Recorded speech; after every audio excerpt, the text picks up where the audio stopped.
Hello guys, isang mapagpalang tanghali po sa ating lahat. Kayo po ay nasa munting hardin ni Sir Mio Vlogs. Sumaatin po ang kasaganahan, ang kaswertihan na dulot ng taon ng Year of the Wood Dragon 2024.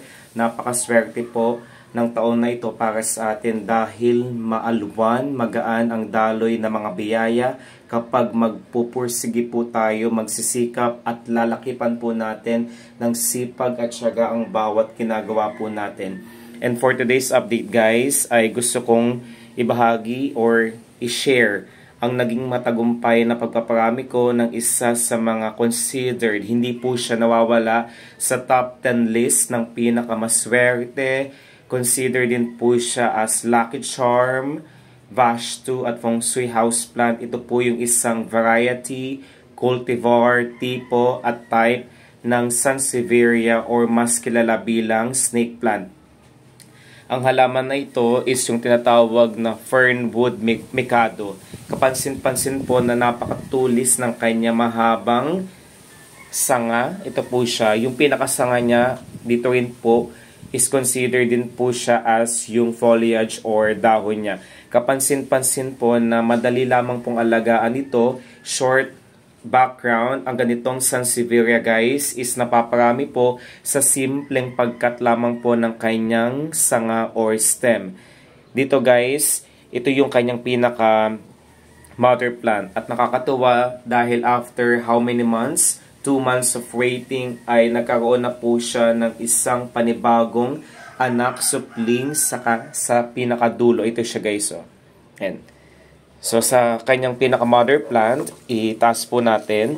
Binabad ko siya sa tubig para po magkaroon siya dahil nakalimutan ko po siyang diligan for about 2 weeks. Kumbaga para man-balance at ma-neutralize ang init at lamig po is binabad ko po siya dito sa alkaline water.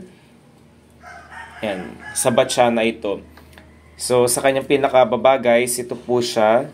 May musbong siyang maliit na sanga. At ang pinakasanga na ito po yung nagbigay daan para makapagdulot or makapagbigay sa atin ng isang panibagong Fernwood Mikado.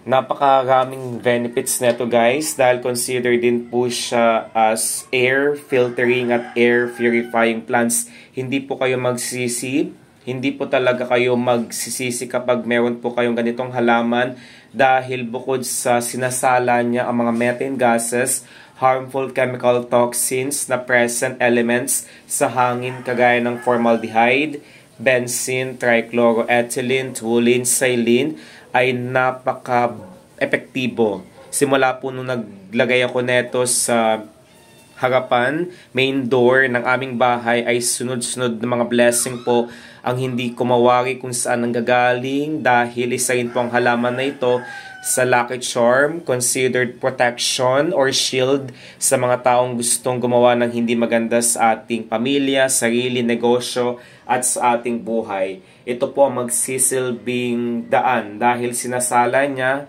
at tinatanggal niya po ang mga energies na gustong pumasok na hindi maganda na siya rin pong nagbibigay dulot or daan para sa pagtatalo ng miyembro ng ating pamilya, hindi pagkakasundo, yung mga sigalot, mga argumento, conflicts na siyang hindi magiging maganda para sa ating malusog na relasyon sa bawat miyembro ng ating pamilya ay kanyang sinasala at tinatanggal. Yes guys, isa rin pong halaman na ito sa money maker dahil meron po kami neto sa living room space. Kinonsidered ko siya as centerpiece attractor na kung saan nilagyan ko siya ng 7 puting laso or white laso sa kanyang palibot na mga dahon or sanga at tangkay. Yes guys, paano nga ba or saang lokasyon dapat ilagay ang ganitong halaman? Meron din po kami doon sa pinakatuktok na ibabaw ng aming bowl. Yes po, dahil sa bathroom napakaraming mga negative energies ang pwedeng pumasok. Naglagay ako neto dahil kapag meron ka neto ay tatanggalin niya ang mga bad omen, palipad hangin, kulam, yung negative chi, mga vibrations na masasabi nating hindi healthy ay kanyang tatanggalin. At simula nung meron or naglagay ako neto sa aming bathroom ay hindi ako makapaniwala sa kagandahang dulot dahil tinanggal niya talaga. Mapapansin po natin na kapag may mga sigalot, patuloy sa pagkakaroon ng pag-aaway ang ating miyembro ng ating pamilya, ay maglagay po tayo ng mga lucky charm katulad ng lucky houseplant para po linisin ang hangin. Kumbaga may kailangan tanggalin at alisin sa ating bahay para pumasok ang daloy ng mga biyaya. Yung mga matutumal na kaswertehan kapag naalis po ay papasok na po ang maginhawa, masagana, buenas at maswerteng mga biyaya na siyang ipagpapasalamat natin everyday.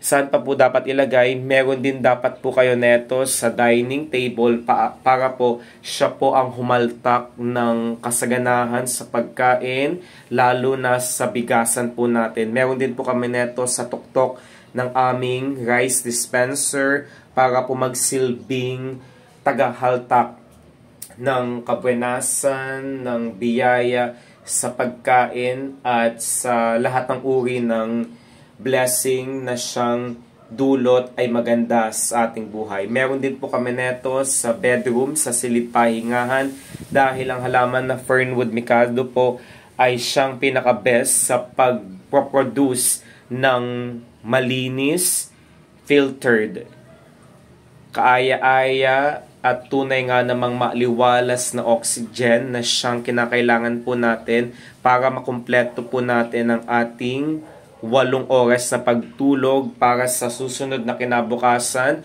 ay makapagbigay tayo ng isang trabaho na masasabi kong productive, energetic, enthusiastic at lively. At meron din po kami neto sa tahian, negosyo, napakagandang ilagay sa northeast portion dahil yun po ang tumbukan ng maalwan, pinakamaswerte, pinakabuenas, magandang daluyan ng mga energies na masasabi kong good, yung mga blessing na siyang pwedeng pumasok, particularly na mga biyaya sa good services, mga financial stability, cash flow of energy, money, affirmation, manifestation sa ating buhay at negosyo ay kanyang pwedeng maibigay. At wag na wag po tayo maglalagay ng gitong halaman. Wag. Take note of this, guys. Wag na wag maglalagay ng ganitong halaman doon sa kanlugang bahagi dahil yun po ang tumbukan ng paglubog ng araw at senyales at simbolismo neto ay hindi magandang kapalaran or oportunidad. Maraming salamat guys sa walang sawang pagmamahal. Ingat po tayong lahat.